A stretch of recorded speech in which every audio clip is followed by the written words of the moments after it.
Go Meredith out. Meredith? Now dadgum. Well, there's Curtis. Curtis. Somebody let Just us. like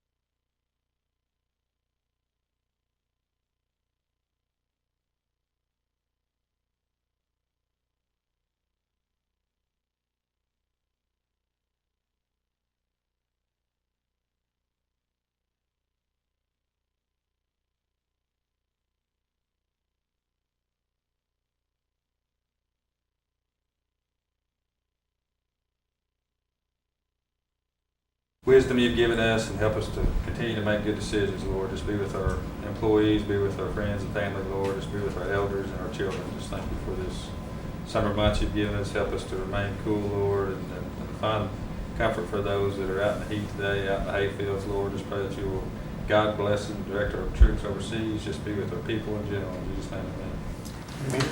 Thank you. Kelly, do the roll, please. Yes. Harley Buzzard. Here. Chris Soap. Here. Bill England. Here. Bill John Baker. Here. Jack Baker. Here. Juliet Coates. Bradley Cobb. Joe Crittenden. Here. Jody Fishinghawk. Meredith Fraley. Here. Janelle Fulbright. Dawn Garvin. Hannah Glory Jordan. Curtis Snell. Here. David Thornton. Kara Callan Watts. We do have a quorum. We do have a forum. Thank you, Kelly. Let's move on to the agenda. Need the approval of minutes for the May 17th regular meeting. So moved. Second. Okay. All in favor say aye. Aye. Any opposed, same sign. Now we'll move on to the May 26th reconvened session. Do I have a motion to approve those So minutes? moved. second. All in favor say aye. Aye. Any opposed, same sign. We'll move right on to the agenda as far as reports, and some of the staff members are here on your reports. I still want to have you to come up and give us maybe just a short overview of your report today and any announcements you want to make, but we have a few things on the agenda that I want to discuss, so I want to move along fairly quick like on the report. So first would be Norma Merriman. Is Norma here, anybody here representing Norma? Well, they may have got confused on the dates today because this is an off day for us. Next is Community Services with Charlie, and I see Beverly's here to give that report for us. And Beverly, I'll just give you the opportunity if you missed anything on the reports that you'd like to tell us, or No. any announcements that you've got. No, I don't have any announcements. I was here to take questions for Charlie in case anybody has, and he couldn't be here today. Mr. Baker. Yeah, Beverly,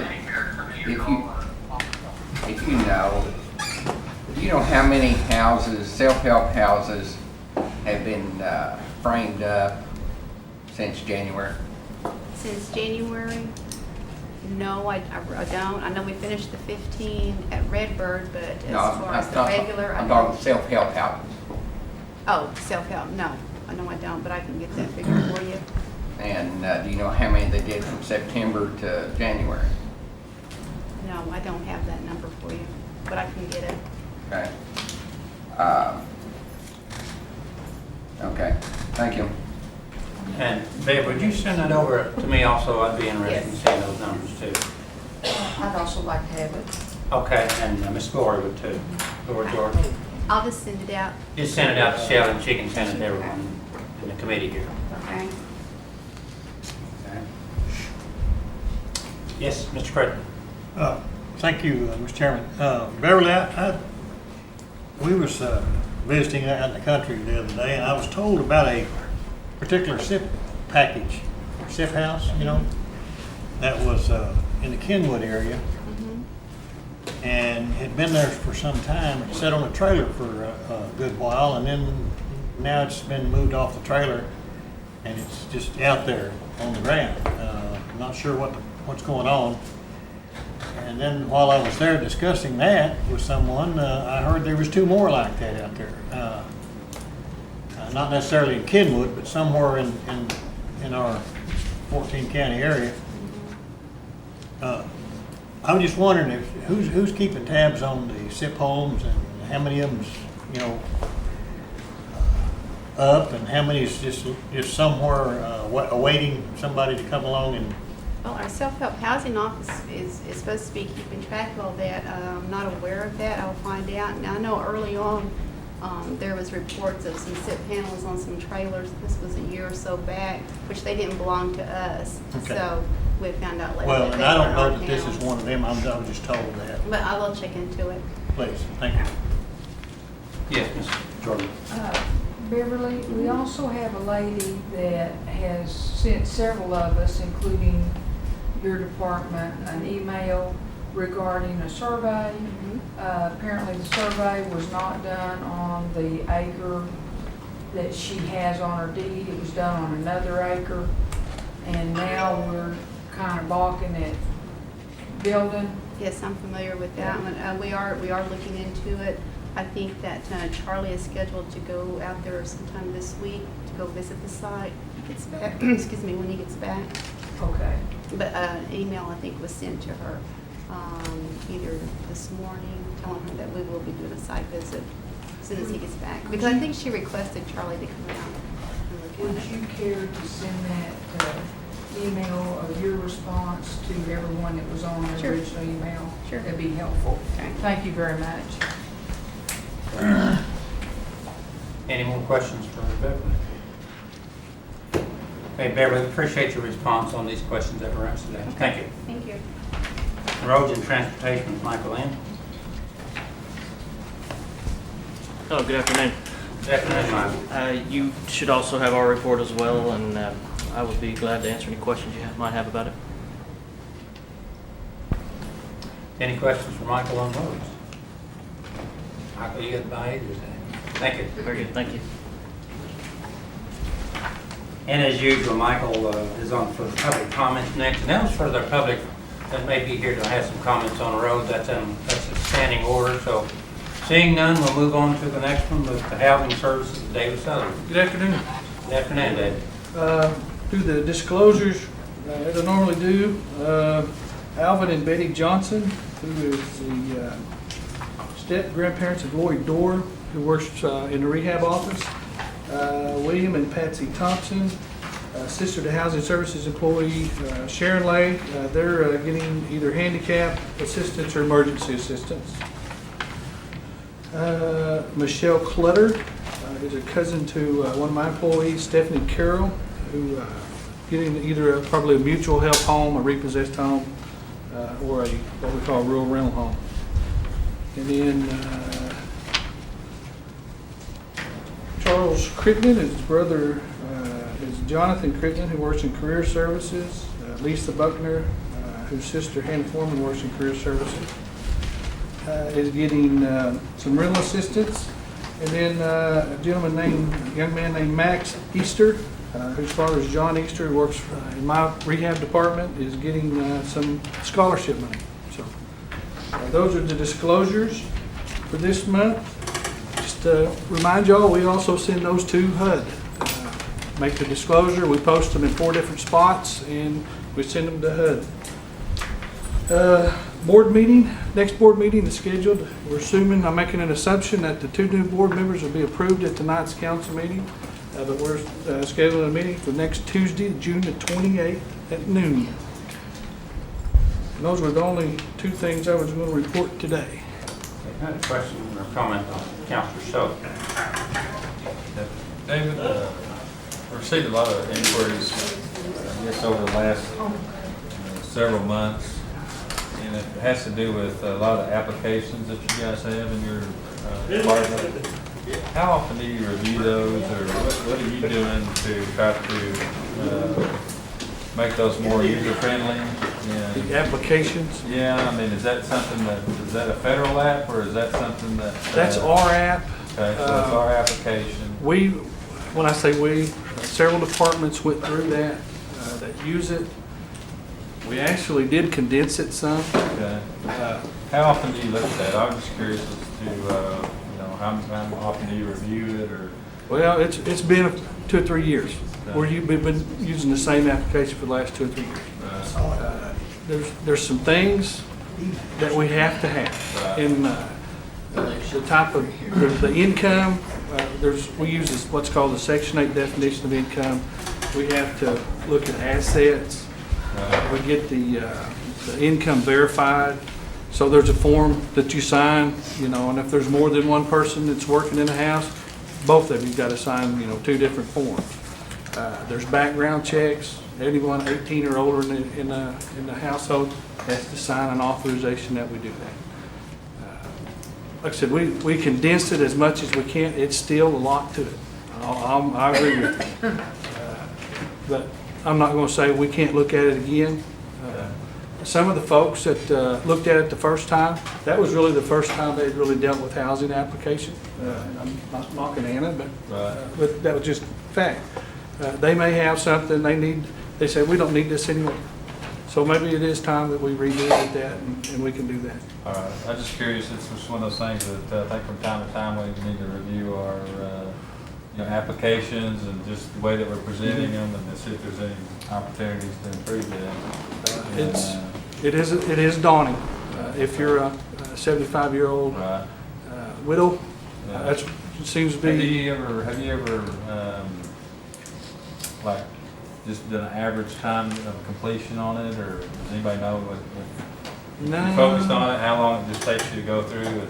No, but we occasionally, mm-hmm. like if on a homeownership on a repossessed houses, if we run out of applications that are already on the waiting list, we will advertise in the local newspaper, and we'll take like applications from 10 to 3 at the office, and we have you fill that out while you're there.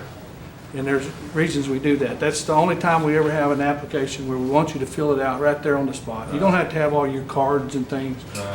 But they might be able to tell me, the lady that takes those, how long one takes. Right, I was just curious if somebody that takes days, and if people are aware of that, say, don't feel overwhelmed or like you're falling behind and get frustrated, because it does take a couple of days to. And some people just say, I'm not gonna mess with it. Right. And then they have a need and it doesn't get addressed. Right.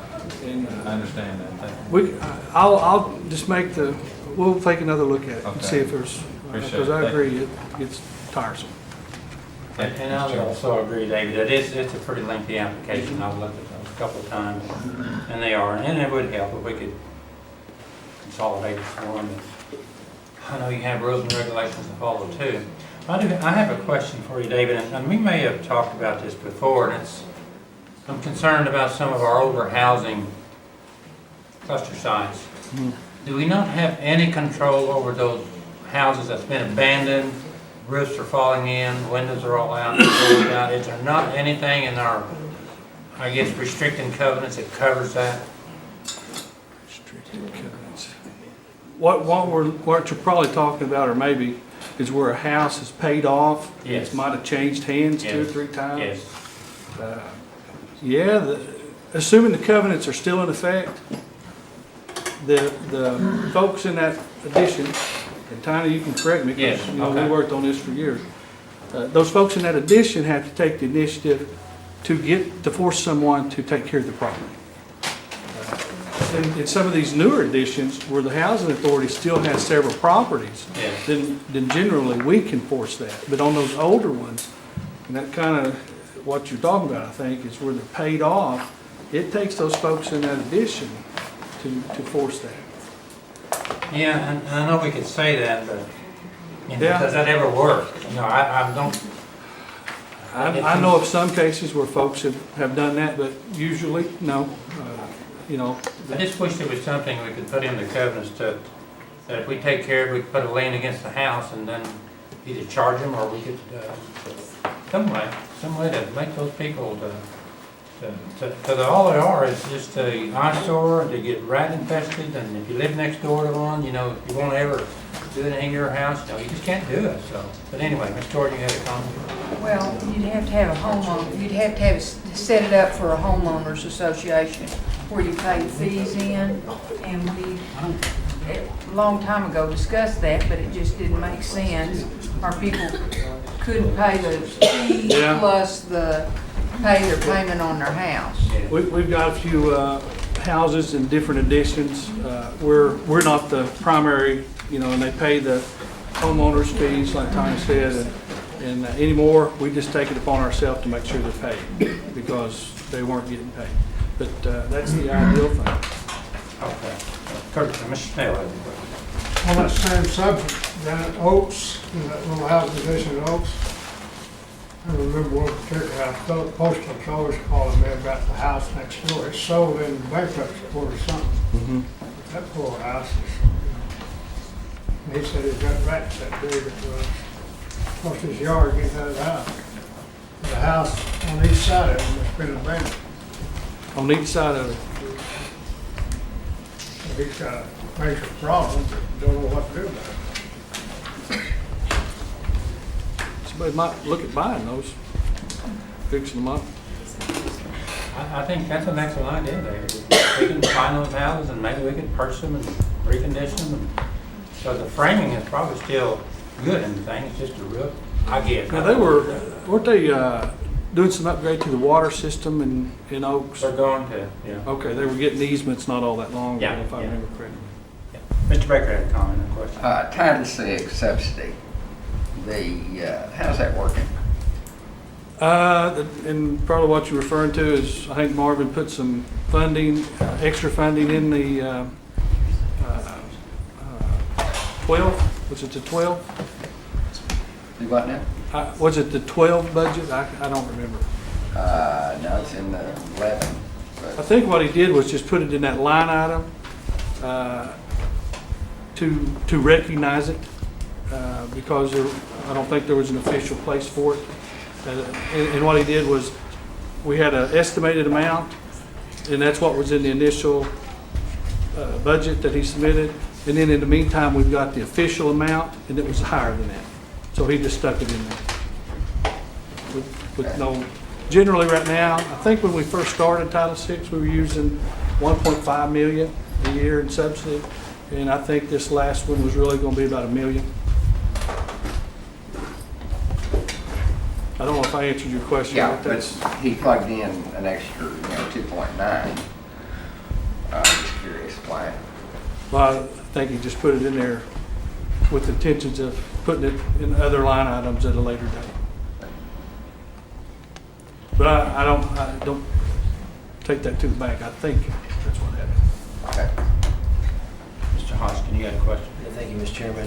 David, I wondered, with respect to that house in South Coffeyville that, communicated on, I think you opened it up for Yes. applications. Yes, we have a family. You do? Okay, wonderful, wonderful. And then, what about the lots that we obtained in Nowata over the course of the past year? Have we put anyone on any of those lots yet? I haven't, I don't think anyone else has, but we do have 2 families who are on the self-help, trying to get a self-help home, that have identified 2 of those lots to use. Okay, great. And then I've never heard any bad reports on the land. In fact, I think the impression is that we're taking good care of the lots. How do we take care of those? Do we contract with someone to take care of those? I do not know. Angie Drews and her folks take care of those. Okay. The ones that we have that y'all get calls on, and I'm sure that when it rains well during the summertime, we get lots of calls. But up in Miami, they've got lots of rain, so I got calls last week. My guys take care of those. I don't know if Angie has guys that does her, probably so. She probably sends folks to do those. You mean direct employees as Yeah. opposed to contract? Yeah. Okay, very good. Thank you, Mr. Chairman. David, if you would you check on some of these old homes like what Yeah, first I'll, brought up, and let's see if we could maybe purchase the property or the home and. I'll have somebody go up there specifically at Oaks. But if you got other additions where, like the ones you're talking about, Okay. just let me know. Okay. Yeah, and it just sure is a nice store for some of those other homeowners that tries to keep their yard up and keep the houses up to have a house like that. But we could purchase something like that and renovate it, that would be worthwhile. Okay, any more questions for David? Okay, not David, thank you. Thanks. Next is Commerce Housing Report with Anna. Anna? Good afternoon. Hello. You have a copy of my report, and I'll be happy to try to answer any questions that you might have. Any questions for Anna? And it's always good to see a report. I think you did a fairly good job at it. I guess that's why we don't have any questions. All right, that works for me. Thank you. Moving on to old business, I see none, and we'll move on to new business. And I just want to, we'll go ahead and go with this. New business, a resolution authorizing the Federal Highway Administration to update the nation's transportation improvement program to include the additions of 9 projects to the list of construction priorities for the Indian Reservation roads funding. Do I hear a motion to approve this? Make a motion to approve. Second. Second. And now we're open for discussion. I believe Mr. Snell was on this as a sponsor. Michael, you want to come forward on this? Harley, I'd also like to be added as a sponsor if that's possible. Okay, we have Ms. Jordan, I would as well. Mr. Hoskins. Anybody else like to be added as a sponsor? Mr. Schoaf?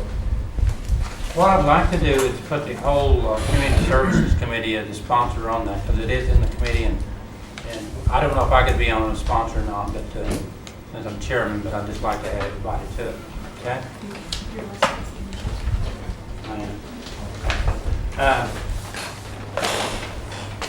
Michael, let's just for the information, does anybody have any questions? Maybe not, so if they're not, we'll just move on. What 9 roads you talking about, where they located? You got maps or anything? I do not have maps with me. The maps, I think, have been sent to you all when the invites came out to the meetings that we had, the public meetings we held. We held 7 public meetings. There's 9 roads we're adding all together. 2 of them didn't require a public meeting notice. If you've got a question about one, I might be able to give you a location, or I can certainly get you a map of all of them if you'd like. Okay. Be a map. On all 9? Yes. Okay. Michael, why don't you send a map over to Charlie? Sure, we'll do. We'll do. Okay, motion's been made and second. All in favor say aye. Aye. Any opposed, same sign. Let's move on down to a resolution authorizing the submission of a grant application for youth shelter services by the Department of Children, Youth and Family Services, the U.S. Family and Youth Services Bureau Runaway and Homeless Youth Program. Their motion approved. Anybody second? Second. All in favor say aye. I'd like to be added as a sponsor too. Okay, and we'd like to add Mrs. Lord to the sponsor. Anybody else like to be on the sponsorship? Mr. Baker? Okay. Mr. Creighton? Okay, we'll move on to number 3, discussion of felons being eligible for housing assistance. And I had this on discussion, for discussion only, but David, you want to come forward a little bit? I think we've talked about this. And the reason I put this on the agenda for discussion is, I know some time ago that Councilor Thornton had brought this up, probably a year ago. And I went back and looked at the policy that we have for that, and it's a fairly good policy. I don't know if anybody else had a chance to go back and review the policy, but I've had a couple of calls, and what had happened, this person was homeless, and he was looking for a place to go, but he had a prior felony, which was like 15 years old, and it was, I'd say, a lower class of a felony. But it knocks him out of getting into housing services. Although I did go back and visit with David, and there is a review board that takes a look at this application. In this case, if the guy needed county emergency housing, I think we actually got it taken care of through Norma Merriman's program, but I don't know. I'd like to go back, David, or someone go back and just look at the policy and maybe have some classifications down as felons, and be more, maybe a little bit more specific. And I don't know if you can be more specific as if you have a 1, 2, 3, or 4 classes of felons or not. But anyway, that was my point, just to kind of bring it back up to see if we could take a look at that policy and maybe be more accommodating to some of those people that had felonies that really, they're maybe ministers and preachers these days now, we're still knocking them out of the home. But if Mr. Hoskins had a comment or question. Thank you, Mr. Chairman, and I appreciate you bringing this on the agenda, I've had a handful of constituents that have had a good experience with the panel review, where it's kind of a multidisciplinary approach, if you will. But I do wonder what the numbers show and how many are being denied after they go through review. And maybe you've already provided that at different times, but if you haven't, maybe in connection with this, we could see some, over a representative time period, kind of what's happened, and maybe look at who's actually getting a second chance and who's not. I don't have numbers. I'm not sure that, maybe we could dig those up. I'm not sure, but since this policy's been in place, my experience has been more liberal in putting folks in and taking the something in here. I think it's in here, but do they present a hazard or a danger to the community? And we look at that a lot when it's for our lower end apartments. And the gentleman that we visited with him last week, and I've been in Norma's office this morning talking about it. Does he present an issue with the folks that if you move into a cluster site where there's duplex, is he going to, if he's likely to fail, we want to do something different. And in his case, we feel like maybe if he got in an apartment somewhere out by himself, it might work a lot better for him. And I think that they are working with him to do that. That should be maybe a last resort on his particular situation. So we are more looking at each particular situation. But I think we've become a little more liberal. I think the numbers would back us up on that. I appreciate that. If you find, as you go back, that you all aren't collecting data, or I wondered if you'd consider doing that in the future.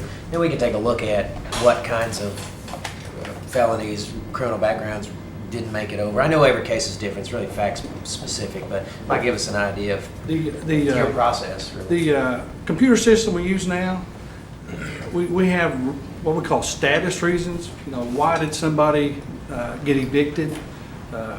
What is their status as far as their application? And we've only had 99 to work with. And believe it or not, we used 99 a long time ago. But the new system that we're working on now, we'll have more flexibility, and that's one of the things we feel important is drugs, drug addictions, meth, those types of things. So in the future, we'll definitely be able to keep track of that a lot easier. Right now, it's kind of by hand in some situations. Thank you, Mr. Chair. Did you have your hand?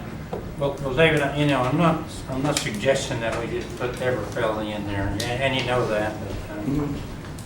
But I think maybe kind of what I'm hearing sometimes is when they go to put the application out, or when they go ask, and they say we've been convicted of a felony, well, they just drop it. I mean, they don't go any further than that. But, and I don't know if we want to advertise that there is a appeal process or not, but maybe we could at least answer that or give them that information.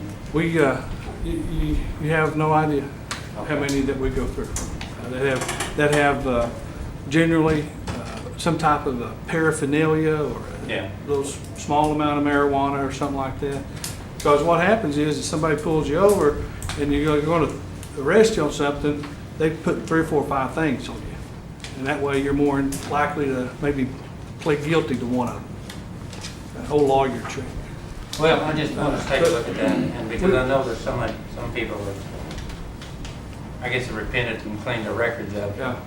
They probably deserve a chance for that. But Ms. Watt had Council Watt had a question. Thank you. So on the information, I think it would even be more valuable because we also need to know not only is the difference between a violent and a non-violent felon, and maybe the approximate length of time between the felony, but also, and I would also think that you were keeping sex offender stats separately. Did we have, I don't know that we would ever use this information, but I would still think we need to know for our tracking on the sex offenders, do people actually apply and are they left homeless because of the current situation? And then also, is it reentry issues? Is it people that just got out of jail and are homeless? Because that's even a different set of problems, like the way I understand it. than folks that just have a felony from 15, 20 years old too. Because we're looking at the human services, and I think Councilman Baker was looking at these programs, and I think that would be the questions. It wouldn't be just, are they a felon or not? I think there's a depth to it, that it's more complicated than that if we're really gonna try to serve that population and get them back on their feet. Norm and I have had conversations in the past about the reentry issue. That is an issue that I think she deals with it more than I do. But we're starting to see, a lot of folks. I dealt with one last week where they just got out of prison, and they're needing some place to stay, and it's a tough thing, and I think we probably need to get something formalized. And Norma is real interested in getting something formalized, not only the housing, but working with career services and what have you. I mean, obviously, you guys are experts on delivery of services for a holistic perspective, and you've been partnering on delivering housing better from a human services perspective. So this probably is a discussion that the experts need to sit down on. But off the top of my head, I think it's much, first of all, I think the council members are exactly right that we need to be keeping data. So it's good that you have some data, but it doesn't sound like, it sounds pretty flat. It's either yes or no, and there's not any depth to it. So is there a way, what are the questions we should be asking? And is there a way in the current system we can capture that? Or can we do it separately on a spreadsheet that's housed on a shared drive or something like that? To even start identifying, because part of our problem is going to be identifying the population too. Because more than likely their address is not correct in registration. Probably. Right? So it's like, probably the best we could do on our current system is if it's drug related. It doesn't tell you if they're making meth, peddling meth, or if they had some type of a pen that somebody said was paraphernalia. So, the depth is exactly right. But that's something we're going to have to work on. Okay, well, so can you report back that on next week's agenda then? that'd be fine, David, if you Okay. can do that. Or next month's, Next not month. week? Okay. Okay, thank you, David. And next up is item 4 is road construction contracting. And I just, Michael, you want to come forward because I'm not necessarily maybe want this committee to do any action on it. I think it's more of a discussion and to see if we could maybe do something internally, or maybe the administration with Michael's program could do it. And what it is fencing contracts. The way it happens, or the way it's been happening, we do a contract for a road, and all the construction part of the road goes out to this one contractor, and he'll bid everything. He'll bid the fencing, the asphalt paving, the clearing, fencing, and striping, and signs, and all that. He bids all that into a general contract. Well, what got me to thinking is Michael's getting ready to bid a 8 or 9 mile project out over in the Kenwood area, and a lot of that land is trust land that you're going to be going through, isn't it, Michael? It's Majority, yes. the majority of it is trust land. So what happens when he bids this out to the contractor? He'll probably bid the fence out and get all the fencing contract and all. But what I was wanting Michael to take a look at is if it's some way that we could actually pull the fencing contract out of that contract, because contracts for fencing usually runs from $4 to $6 a foot. And if you multiply 8 or 9 miles times 2, then you're looking at a lot of feet in that road contract. And I know that we've got Terrell contractors, got some fencing contractors that are Cherokee owned or Native American owned that can do the job. But usually what happens, the contractor will get the contract, and he'll get a contractor to sub it that he's used for the last 10 or 15 years. And they may live in Perkins, Oklahoma, or Oklahoma City, or wherever. And I say that, but Michael tells me that the last contract that he left, one of our local contractors didn't get it, but I don't know how that worked out. But anyway, I'd talk to Michael about that just to see if there's anything that we could do, if we could pull a contract out of fencing and have it bid for Terrell contracting only. I don't know if that can be done.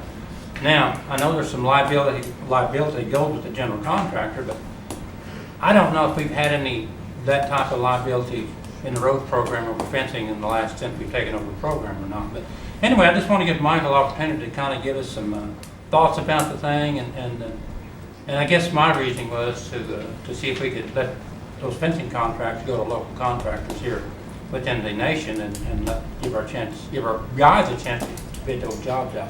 But anyway, that's kind of what the discussion's about. But Mrs. Watt, you had your hand up for a question or comment about it.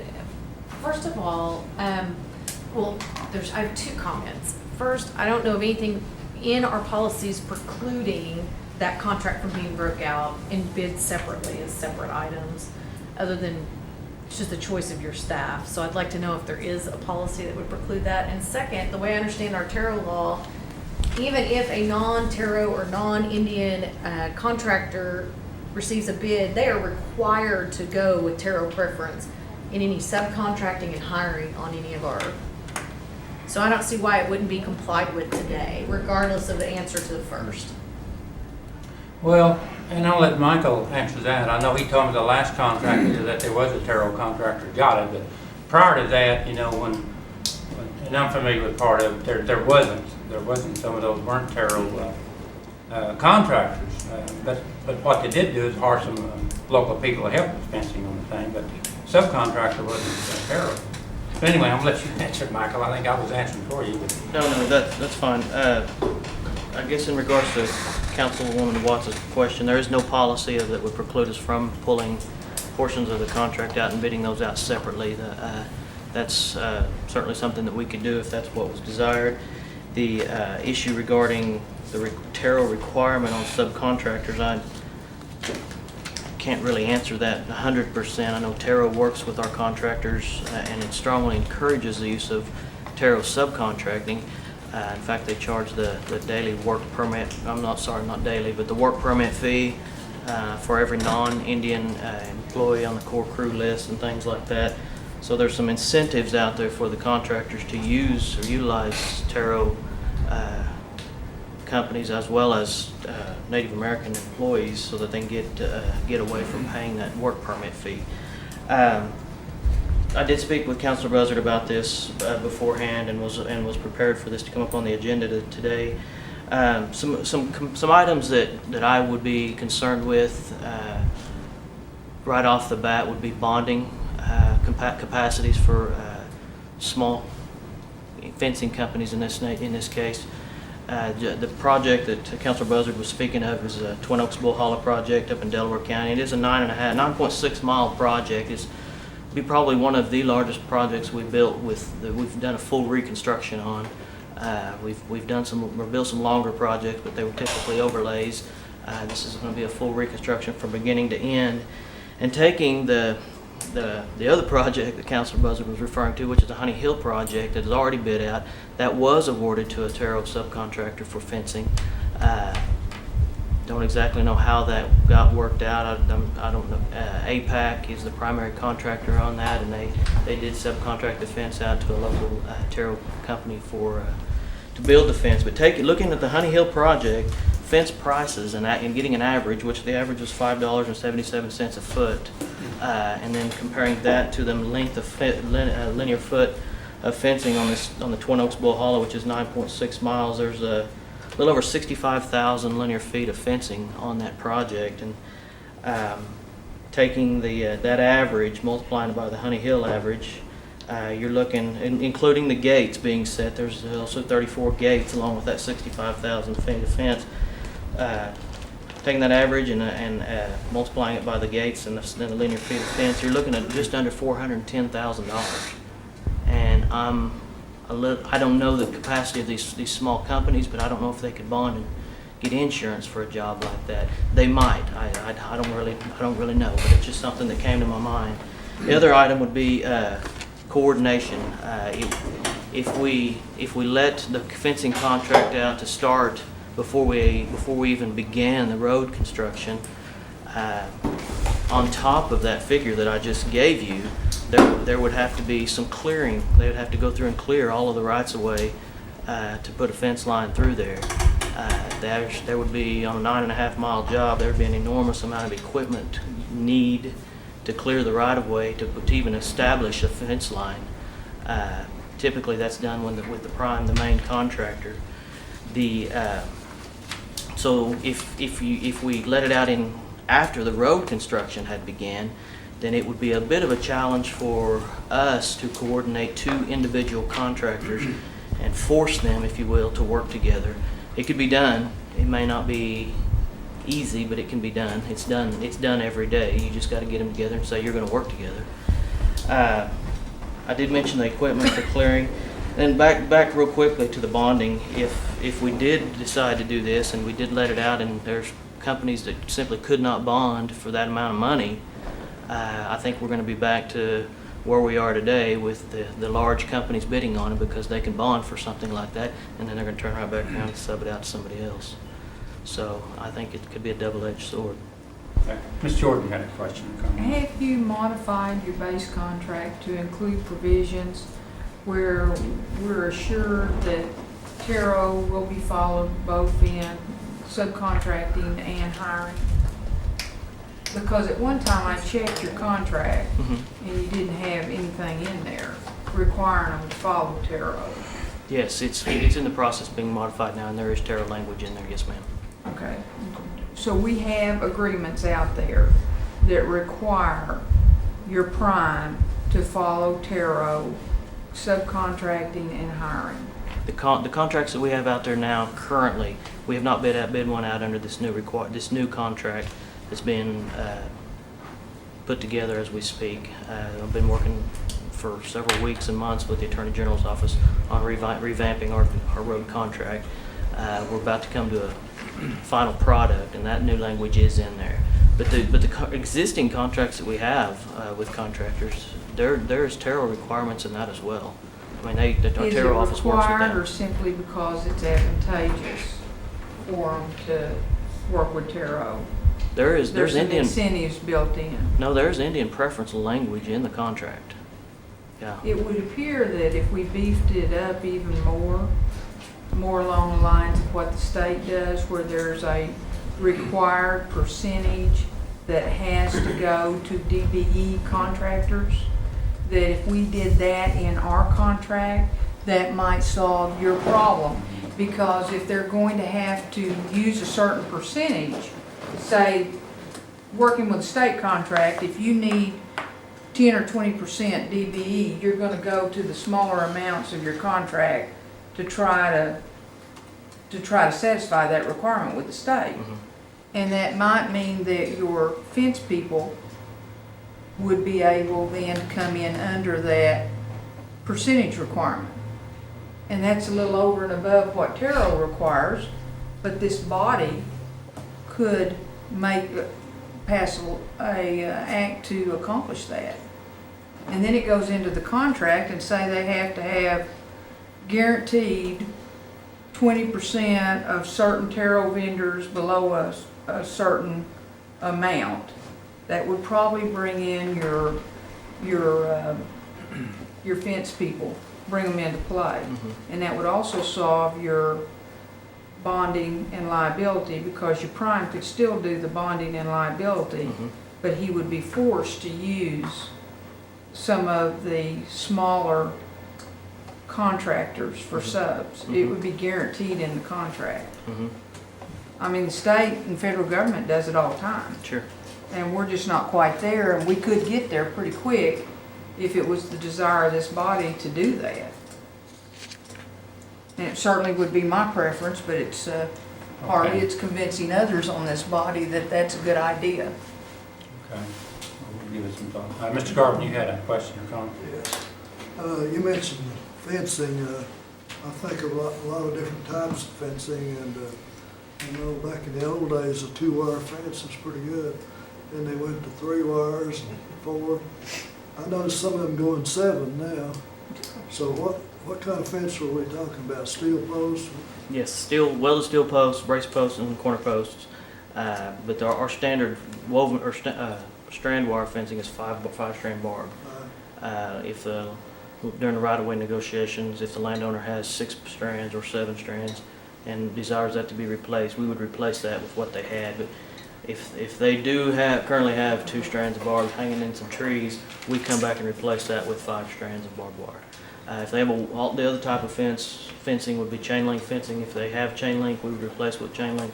And if they have woven wire, we would replace that with woven wire.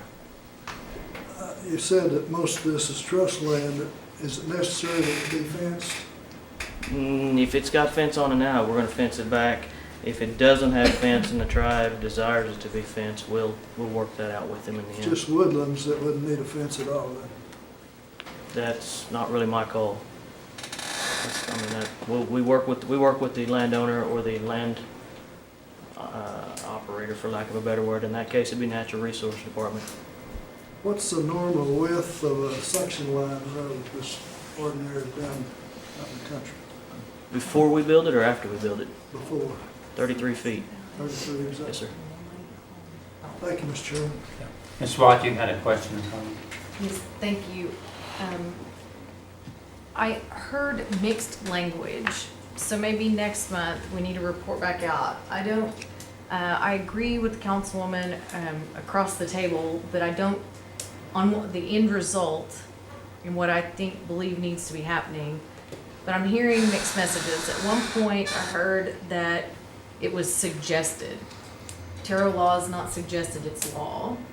So then I heard that it's in the contract and it's not. So maybe we can have a chance to review that and you can provide us excerpts with it and we can have a full report with facts on the table and maybe have a chance to review the tarot law about how it applies.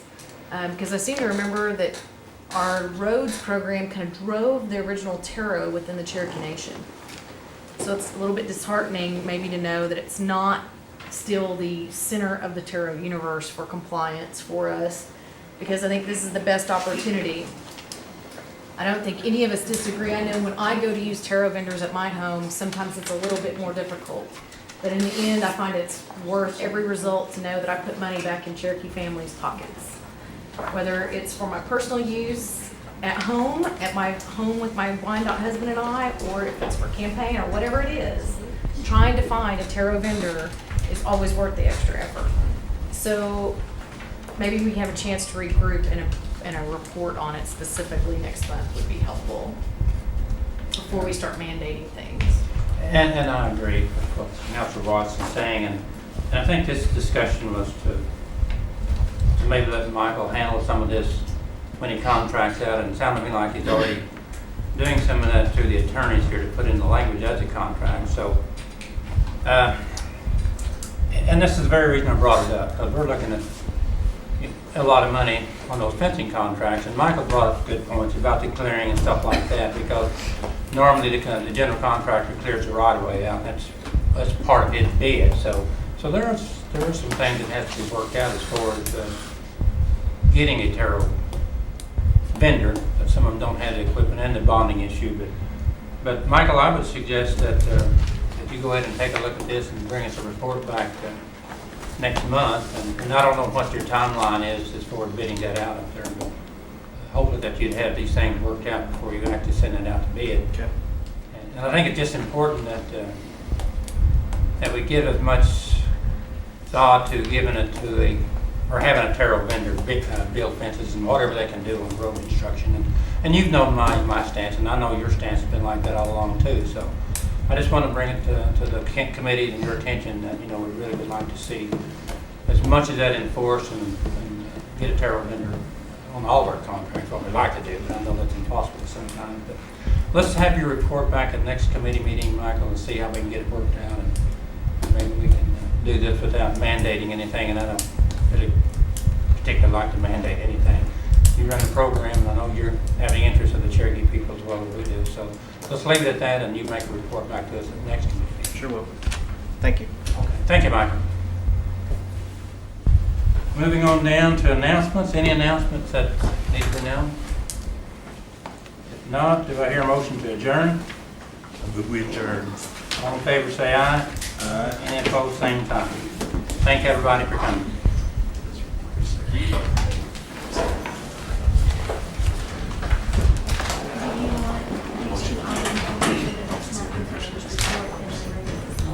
Let's just do it on the report.